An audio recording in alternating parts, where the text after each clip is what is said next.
आज की इस वीडियो में हम आपको बताएंगे कि ऐसी कौन सी 5 चीजें हैं जिन्हें माता लक्ष्मी घर से बाहर देने से मना करती हैं। यदि कोई व्यक्ति या महिला इन चीजों को अपने घर से दूसरों को दे देती है तो घर में दरिद्रता आ जाती है और माता लक्ष्मी की कृपा उस घर से हट जाती है।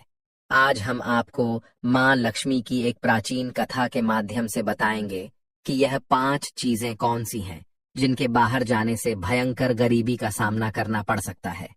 विशेष रूप से यदि शाम के समय इन चीजों को दिया जाता है तो 3 पीढ़ियों तक गरीबी बनी रहती है। इस कथा के माध्यम से आपको यह समझने में मदद मिलेगी कि एक महिला को अपने घर की कौन सी चीजें दूसरों को नहीं देनी चाहिए। जो भी व्यक्ति या महिला इन 5 चीजों को दूसरों को दे देती है, मां लक्ष्मी उस घर को छोड़कर चली जाती है और परिवार की आर्थिक स्थिति बिगड़ने लगती है। इसलिए मित्रों, कृपया इस कथा को पूरा सुनें, क्योंकि जो भी इसे ध्यान से सुनता है उसका घर माता लक्ष्मी की कृपा से सदा खुशहाल रहता है। मित्रों, आपसे एक विनम्र निवेदन है कि इस कथा को पूरा जरूर सुनें, क्योंकि अधूरा ज्ञान कभी लाभकारी नहीं होता। जो भी व्यक्ति इस कथा को पूरा सुनता है, मां लक्ष्मी उसकी झोली खुशियों से भर देती है। साथ ही कृपया वीडियो को लाइक करें, चैनल को सब्सक्राइब करें और बेल आइकन को ऑल पर सेलेक्ट करें। कमेंट बॉक्स में जय मां लक्ष्मी जरूर लिखें। तो मित्रों, बिना विलंब किए कथा की शुरुआत करते हैं। यह कथा प्राचीन काल की है, जब मध्य प्रदेश में एक अत्यंत सुंदर नगरी थी। उस नगरी में सुभद्रा नाम की एक महिला अपने पति और सास ससुर के साथ रहती थी। सुभद्रा एक पतिव्रता नारी थी जो सत्य और धर्म का पालन करने में तत्पर और गृह कार्य में दक्ष थी। सुभद्रा का स्वभाव अत्यंत दयालु था। वह किसी को भी चिंतित नहीं देख सकती थी और कभी किसी को हानि नहीं पहुंचाती थी। सरल स्वभाव वाली सुभद्रा सभी सद्गुणों से संपन्न थी और सदैव दूसरों की सहायता करती थी। सुभद्रा के पति का नाम नरेश था, जो एक व्यापारी वैश्य था।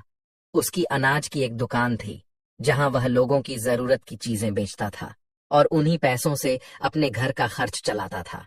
उसका व्यापार पूरे मध्य प्रदेश में मशहूर था और सभी लोग नरेश का बहुत सम्मान करते थे। सुभद्रा अपने पति से बहुत प्रेम करती थी और उसे पति परमेश्वर मानकर उसकी सेवा करती थी। सुभद्रा माता लक्ष्मी की बड़ी भक्त थी और इसीलिए वह एक आदर्श पतिव्रता स्त्री मानी जाती थी। सुभद्रा रोज अपने पति से पहले जाग जाती थी, घर के आंगन को स्वच्छ करती, फिर स्नान आदि कर तुलसी को जल चढ़ाती और देवी देवताओं की पूजा करती। वह अपनी माता लक्ष्मी की उपासना में लीन रहती और इसी प्रकार अपने नित्य कर्म पूरे करती थी। सुभद्रा ने कभी किसी का अनादर नहीं किया। वह सभी से मधुर वाणी में बात करती थी और लोग उसे देखकर कहते थे कि वह साक्षात लक्ष्मी के समान गुणों वाली स्त्री है। सुभद्रा अपने परिवार का पूरी निष्ठा से ख्याल रखती थी, सभी का आदर करती थी, कभी किसी से झगड़ा नहीं करती थी और सबकी बातें सुनती थी। वह अपने पति के कहे अनुसार कार्य करती थी। कहते हैं कि जिस स्त्री में सच्चे गुण होते हैं वह कभी किसी का अहित नहीं चाहती और सबका सम्मान करती है। सुभद्रा दान पुण्य में भी आगे रहती थी। उसके द्वार पर जो भी याचक आता वह उसे बिना दान दक्षिणा दिए वापस नहीं भेजती थी।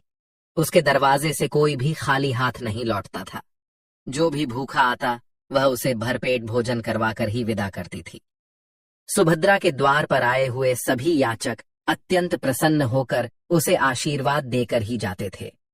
वह न केवल याचकों की सहायता करती थी, बल्कि अपने पड़ोसियों का भी पूरा ध्यान रखती थी। जो भी गरीब और दुखी लोग उसके पड़ोस में रहते थे उन्हें वह नित्य भोजन दिया करती थी। पड़ोसियों को जिन जिन चीजों की आवश्यकता होती, सुभद्रा बिना किसी संकोच के वह चीजें उन्हें दे दिया करती थीं। इसी कारण से उसके पड़ोसी भी उसका बहुत सम्मान करते थे। वे कहते थे, यह सुभद्रा तो साक्षात देवी है, जैसे मां अन्नपूर्णा ने सुभद्रा के रूप में जन्म लिया हो। जब लोग सुभद्रा की प्रशंसा करते थे तो उसके विषय में केवल अच्छी बातें ही कहते थे, लेकिन इतना सब सुनने के बावजूद सुभद्रा को कभी घमंड नहीं हुआ। वह सभी से आदर और प्रेम पूर्वक व्यवहार करती थी। एक दिन की बात है, सुभद्रा की एक पड़ोसन उसके घर आई। उस समय सुभद्रा कुछ काम कर रही थी। जैसे ही उसने अपनी पड़ोसन को देखा, उसने बड़े प्रेम से उसका स्वागत किया और पूछा, अरे बहन, आज तुम्हारा हमारे घर आना हुआ, क्या कोई विशेष बात है? यदि कोई समस्या है तो बताओ, या अगर किसी चीज की जरूरत हो तो मुझसे मांग लो, मैं अवश्य मदद करूंगी। ये सुनकर पड़ोसन ने कहा, हे सुभद्रा बहन, आज मेरे घर पर बहुत से रिश्तेदार आए हुए हैं। उनके लिए मैं भोजन बना रही हूँ, लेकिन मुझे रोटी बनाने के लिए पीढ़ा, बेलन और तवा चाहिए। इसलिए मैं इन्हें थोड़ी देर के लिए लेने आई हूँ। अगर तुम मुझे ये दे दोगी तो मैं काम पूरा होने के बाद इन्हें जल्दी ही लौटा दूंगी। सुभद्रा मुस्कुराते हुए बोली, अरे बहन, इसमें क्या बड़ी बात है, ले लो। वैसे भी मेरे पास एक और पीढ़ा और बेलन है, अभी मुझे इनकी कोई आवश्यकता नहीं है। रुको, मैं तुम्हें अभी लाकर देती हूँ। इसके बाद सुभद्रा रसोई में गई और पीढ़ा, बेलन और तवा लाकर अपनी पड़ोसन को दे दिए। पड़ोसन कहती है, हे बहन, तुम्हारा बहुत बहुत शुक्रिया, आज तुमने मेरा काम सफल कर दिया। मैं अपने मेहमानों को भोजन कराकर तुम्हारा पीढ़ा और बेलन जल्दी से लौटा दूंगी। अगर इसमें थोड़ा विलंब हो जाए तो मुझसे क्रोधित मत होना। इस पर सुभद्रा कहती है, हे बहन, चिंता की कोई बात नहीं है। जब तुम्हारा काम पूरा हो जाए तब तुम मुझे लौटा देना।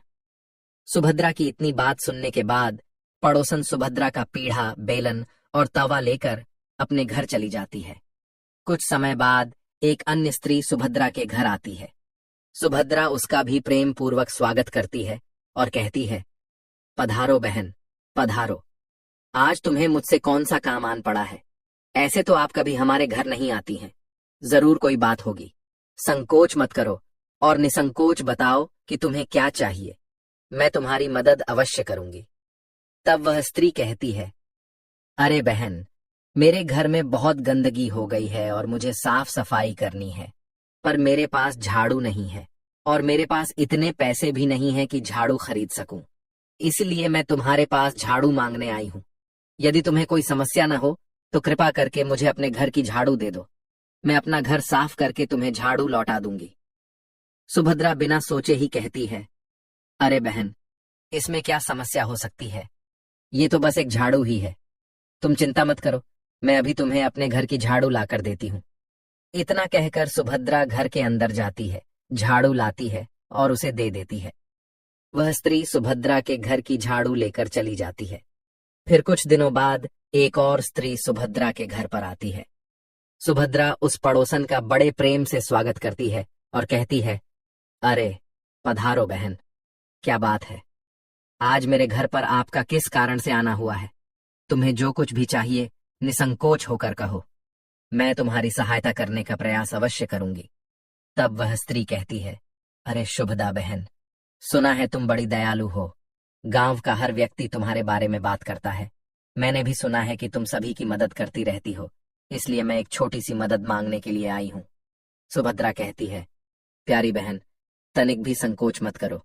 तुम्हें जो चाहिए मुझसे मांग लो। यदि तुम्हारी जरूरत मेरे बस में हुई तो मैं मना नहीं करूंगी और तुम्हारी सहायता अवश्य करूंगी। तब वह स्त्री कहती है, हे सुभद्रा बहन, आज मेरी बेटी को देखने के लिए लड़के वाले आ रहे हैं। मुझे चिंता है क्योंकि उसके पास पहनने के लिए न गहने हैं न अच्छे वस्त्र। कृपा करके मुझे एक दिन के लिए गहने और वस्त्र उधार दे दो। जब लड़के वाले उसे देखकर चले जाएंगे तो मैं तुम्हारे गहने वापस कर दूंगी। उस पड़ोसन की करुणा भरी बात सुनकर सुभद्रा कहती है, बस इतनी सी बात है बहन, चिंता मत करो। तुम्हारी बेटी मेरी भी बेटी जैसी ही है, उसकी मदद मैं अवश्य करूंगी। मैं अभी तुम्हें अपने गहने और साड़ी देकर आती हूँ ताकि वह राजकुमारी जैसी लगे। सुभद्रा तुरंत घर के अंदर जाती है, बक्से का ताला खोलती है और गहने और साड़ी निकालकर पड़ोसन को दे देती है। वह पड़ोसन खुशी खुशी सुभद्रा के गहने और साड़ी लेकर चली जाती है। उसी दिन शाम हो जाती है। अचानक एक और पड़ोसन सुभद्रा के घर आ जाती है। सुभद्रा उसका भी प्रेम से स्वागत करती है और कहती है, पधारो बहन, आज किस कारण से मेरे घर आई हो? बताओ, मैं तुम्हारी किस प्रकार से सहायता कर सकती हूँ? सुभद्रा की बात सुनकर वह पड़ोसन कहती है, हे सुभद्रा बहन, तुम बहुत दयालु हो और सभी की सहायता करती हो, इसलिए मैं तुम्हारे पास आई हूँ। मेरा बच्चा भूखा है और मेरे पास दूध नहीं है। क्या तुम मुझे थोड़ी सी दूध दे सकती हो? सुभद्रा कहती है, अरे बहन, इसमें कौन सी बड़ी बात है, अभी रसोई से तुम्हारे लिए दूध लेकर आती हूँ। इतना कहकर सुभद्रा रसोई में जाती है, एक पात्र में दूध भरती है और उस पड़ोसन को दे देती है। पड़ोसन प्रसन्न होकर दूध से भरा पात्र लेकर चली जाती है। इस प्रकार सुभद्रा अपने सभी पड़ोसियों की सहायता करती है। उसके बाद वह प्रसन्न होकर अपने घर के कार्यों में लग जाती है। रात होते ही सुभद्रा का पति घर लौटता है। सुभद्रा उसका स्वागत करती है, उसे प्रणाम करती है और उसकी खूब सेवा करती है। वह पति के लिए भोजन आदि का प्रबंध करती है। भोजन करने के बाद दोनों चैन से सो जाते हैं। अगले दिन सुबह जब वे दोनों जागते हैं, तभी अचानक कोई उनके द्वार को खटखटाने लगता है। सुभद्रा दरवाजा खोलती है तो देखती है कि एक आदमी खड़ा हुआ है। वह पूछती है, अरे भाई, तुम कौन हो और दरवाजा क्यों खटखटा रहे हो? उस व्यक्ति ने उत्तर दिया, मैं आपके पति की दुकान पर काम करता हूँ। आज सुबह जब मैं दुकान खोलने गया तो देखा कि दुकान का ताला टूटा हुआ है। अंदर जाकर देखा तो दुकान का सारा धन और सामान गायब था। मुझे लगता है कि रात में किसी ने दुकान लूट ली है। यह सुनकर सुभद्रा भयभीत हो जाती है। वह दौड़ते हुए अपने पति के पास जाती है और उसे जगाकर कहती है, सुनिए, अभी आपकी दुकान में काम करने वाला व्यक्ति आया था। वह कह रहा था कि हमारी दुकान में चोरी हो गई है, अब हमारा क्या होगा? सुभद्रा की बात सुनकर उसका पति भी घबरा जाता है। वह तुरंत बिस्तर से उठकर तेजी से दुकान की ओर भागता है। जब वह दुकान पहुंचता है तो देखता है कि वास्तव में दुकान का ताला टूटा हुआ है और सारा धन व सामान चोरी हो चुका है। यह देखकर सुभद्रा का पति बहुत दुखी हो जाता है। दुखी मन से सुभद्रा का पति घर वापस लौट आता है और घर पहुंचकर सुभद्रा को सारी बात बता देता है। यह सुनकर सुभद्रा भी बहुत दुखी हो जाती है। वह अपने पति से कहती है, हे नाथ, आप चिंता मत कीजिए। मैंने अपने घर की तिजोरी में कुछ धन इकट्ठा कर रखा है, जिससे हम फिर से कोई व्यापार कर सकते हैं। इतना कहकर सुभद्रा कमरे में जाती है और तिजोरी खोल कर देखती है, लेकिन वह भी पूरी तरह खाली होती है। तिजोरी में रखा सारा धन किसी ने चुरा लिया था। यह देखकर सुभद्रा बहुत दुखी हो जाती है और समझ नहीं पाती कि उसके साथ यह क्या हो रहा है। इतने में उसका पति भी कमरे में आ जाता है और तिजोरी को खाली देखकर सुभद्रा पर क्रोधित हो जाता है। वह सुभद्रा से गुस्से में पूछता है, सुभद्रा, सच सच बताओ, इस तिजोरी का सारा धन कहाँ गया? सुभद्रा कहती है, हे नाथ, मैं तो घर पर ही थी और सारा धन भी इसी तिजोरी में था। पता नहीं किस चोर ने सारा धन चुरा लिया। किंतु आप शांत हो जाइए, हम कोई न कोई उपाय करके अपना सारा धन अवश्य ढूंढ लेंगे। तब उसका पति नरेश कहता है, यह जो तुम अपने आसपास के पड़ोसियों को घर बुलाकर खिलाती पिलाती हो, यह उसी का परिणाम है।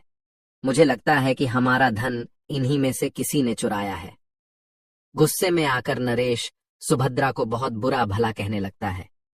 इतने में उसकी सास भी वहां आ जाती है और अपने बेटे से पूछती है, क्या हुआ? तुम दोनों इतनी जोर जोर से क्यों झगड़ रहे हो? नरेश अपनी मां से कहता है, मां जी, देखिए ना, आपकी बहू की करतूत है कि घर में रहते हुए तिजोरी का सारा धन चोरी हो गया। अपने बेटे की बात सुनकर सास भी सुभद्रा को खरी खोटी सुनाने लगती है और कहती है, मेरा बेटा ठीक ही तो कह रहा है। तू इन पड़ोसियों को घर की चीजें देती रहती है और बिना कुछ सोचे समझे किसी की भी मदद कर देती है। उन्हीं में से किसी ने सारा धन चुराया होगा। घर के सभी लोग सुभद्रा को बुरा भला कहने लगते हैं। सुभद्रा को यह सब सुनकर बहुत बुरा लगता है, लेकिन वह अपने पति को दिलासा देती है और कहती है, हे स्वामी, मैंने अपने कुछ गहने एक पड़ोसन को उधार दिए थे। मैं अभी उसके पास से वे गहने वापस लेकर आती हूँ। इतना कहकर सुभद्रा उस पड़ोसन के घर जाती है, लेकिन वहां पहुंचकर देखती है कि घर में कोई नहीं है और दरवाजे पर ताला लगा हुआ है। यह देखकर सुभद्रा और भी अधिक दुखी हो जाती है। वह वहां से लौटने लगती है, तभी अचानक उसे उस पड़ोसन के घर के पास रहने वाली एक स्त्री दिखाई देती है। सुभद्रा उस स्त्री से पूछती है, अरे बहन, इस घर के लोग कहाँ गए? वह स्त्री जवाब देती है, क्या बताऊं बहन, इस घर में रहने वाले सभी लोग धोखेबाज हैं। ये लोग मेरा धन लेकर भाग गए हैं। उस स्त्री की बात सुनकर सुभद्रा मन ही मन सोचने लगती है, अब मैं क्या करूं? ये स्त्री भी मेरे गहने लेकर अपना घर छोड़कर भाग गई है। अब मेरा क्या होगा? मेरा पति मुझे अपने साथ घर में नहीं रखेगा। मेरी तो जिंदगी ही उजड़ जाएगी। ये सोचते हुए सुभद्रा निराश होकर वापस घर लौट आती है। वह घर पहुंचकर अपने पति और सास ससुर से पूरी बात बता देती है। सुभद्रा की बात सुनकर उसका पति कुछ नहीं कहता, लेकिन उसकी सास सुभद्रा पर बहुत क्रोधित हो जाती है और उसे बुरा भला कहने लगती है। अरे मूर्ख स्त्री, तेरे ही कारण हमारा धन और वैभव चला गया है। तेरी दान देने की आदत के कारण आज हमारे ऊपर इतनी बड़ी मुसीबत आ पड़ी है। अब तू इस घर में नहीं रह सकती, क्योंकि अगर तू इस घर में रहेगी तो तू बचा खुचा धन भी दूसरों में बांट देगी। तू अभी इसी क्षण यहां से चली जा। सुभद्रा अपनी सास से कहती है, सासू माँ जी, मेरा तो मेरे पति के अलावा इस दुनिया में कोई भी नहीं है, इसलिए मैं अपने पति को छोड़कर कहाँ जाऊं। तब सुभद्रा की सास कहती है, तू कहीं जाकर मर जा, लेकिन अब तू इस घर में नहीं रह सकती। तेरे कारण हमारा घर बर्बाद हो गया है। तू इस घर में रहेगी तो जो कुछ शेष बचा हुआ धन है वह भी नष्ट हो जाएगा। इसके बाद सुभद्रा अपनी सास के सामने दोनों हाथ जोड़कर विनती करने लगती है, हे सासू माँ जी, आप ऐसा मत कहिए, मैंने कोई अपराध नहीं किया है, मैं इनके बिना जीवित नहीं रह सकती। फिर सुभद्रा अपने पति से कहती है, हे नाथ, आप तो कुछ कहिए, आप तो चुप हैं, आप माँ जी को समझाइए, वह मुझे घर से निकाल रही हैं। सुभद्रा का पति नरेश जवाब देता है, अब मैं क्या कहूं, माँ जी ठीक ही तो कह रही हैं, तुम्हारी वजह से ही मेरा घर बर्बादी के कगार पर है। अब तुम मेरे घर से निकल जाओ। अपने पति की ऐसी बातें सुनकर सुभद्रा हाथ जोड़कर बैठ जाती है और कहती है, हे नाथ, आप ऐसा मत कहिए, मैंने कोई अपराध नहीं किया है, मैं आपके बिना जीवित नहीं रह पाऊंगी, इसलिए आप मुझे घर से मत निकालिए। लेकिन सुभद्रा का पति और सास उसकी एक भी बात नहीं सुनते और सुभद्रा को धक्के मारकर घर से निकाल देते हैं। फिर सुभद्रा की सास कहती है, अब तू यहां से चली जा और कभी भी लौटकर मत आना। जा, किसी नदी में कूदकर अपने प्राण दे दे, लेकिन अब तू इस घर में नहीं रह सकती। दुखी होकर और विलाप करते हुए सुभद्रा अपने पति का घर छोड़कर दूसरे नगर की ओर चल पड़ती है। चलते चलते वह माता लक्ष्मी जी के मंदिर में पहुंचती है और भगवान से प्रार्थना करती है, हे माँ लक्ष्मी, मैंने ऐसा कौन सा पाप किया है कि मेरी ऐसी दुर्दशा हुई। मैं तो नित्य आपकी पूजा करती थी, फिर भी आपने मेरा घर क्यों छोड़ दिया। कृपया आप मुझे बताइए कि मैंने कौन सा अपराध किया है जिससे आप मुझसे नाराज हो गईं। फिर सुभद्रा वहां बैठकर सोचने लगती है, यदि मेरे पति मुझे स्वीकार नहीं करेंगे तो मैं जीवित रहकर क्या करूंगी, और यदि मेरे कारण उनके साथ यह सब हुआ है तो मुझे इस दुनिया में जीवित रहने का कोई अधिकार नहीं है। यह सोचते हुए सुभद्रा अपने प्राण लेने के लिए नदी की ओर जाने लगती है। नदी के पास पहुंचकर वह पुनः माता लक्ष्मी से प्रार्थना करती है, हे माँ लक्ष्मी, मैं जीवित नहीं रहना चाहती, अब मैं अपने प्राण देने जा रही हूँ। यदि मेरी पूजा में कोई कमी रह गई हो तो मुझे माफ कर देना, क्योंकि मैं अपने पति के बिना जीवित नहीं रह सकती हूँ। इसीलिए अब मैं इस नदी में कूदकर अपने प्राण दे दूंगी। इतना कहकर सुभद्रा नदी में कूदने वाली होती है। तभी अचानक से साक्षात माता लक्ष्मी जी उस नदी में प्रकट हो जाती हैं और वे सुभद्रा से कहती हैं, रुक जाओ पुत्री, रुक जाओ, तुम यह क्या कर रही हो। सुभद्रा आंखें खोलकर देखती है कि उसके सामने साक्षात माता लक्ष्मी जी खड़ी हैं। माता लक्ष्मी जी के दर्शन पाकर सुभद्रा अत्यंत प्रसन्न हो जाती है और माता को बार बार प्रणाम करती है। फिर सुभद्रा माता लक्ष्मी जी से कहती है, हे माँ लक्ष्मी जी, मुझे क्षमा कीजिए, मैं बहुत बड़ा पाप करने जा रही थी। माता लक्ष्मी जी सुभद्रा से कहती हैं, हे पुत्री, मनुष्य को कभी भी स्वयं अपने प्राण नहीं लेने चाहिए। ऐसा करना महापाप माना जाता है, क्योंकि ईश्वर ने मनुष्य को जो अमूल्य शरीर दिया है उसे नष्ट नहीं करना चाहिए। सुभद्रा माता लक्ष्मी जी से कहती है, हे माँ लक्ष्मी, मैं विपत्ति में फंसी हुई हूँ, इसलिए ऐसा कर रही थी। मेरे पति ने मेरा परित्याग कर दिया है और एक स्त्री को कभी अपने पति के घर को छोड़कर कहीं नहीं रहना चाहिए। इस कारण मैं अपने पति के बिना जीवित नहीं रह सकती हूँ। इसी वजह से मैं अपनी जान देने जा रही थी। माता लक्ष्मी जी सुभद्रा से कहती हैं, हे सुभद्रा,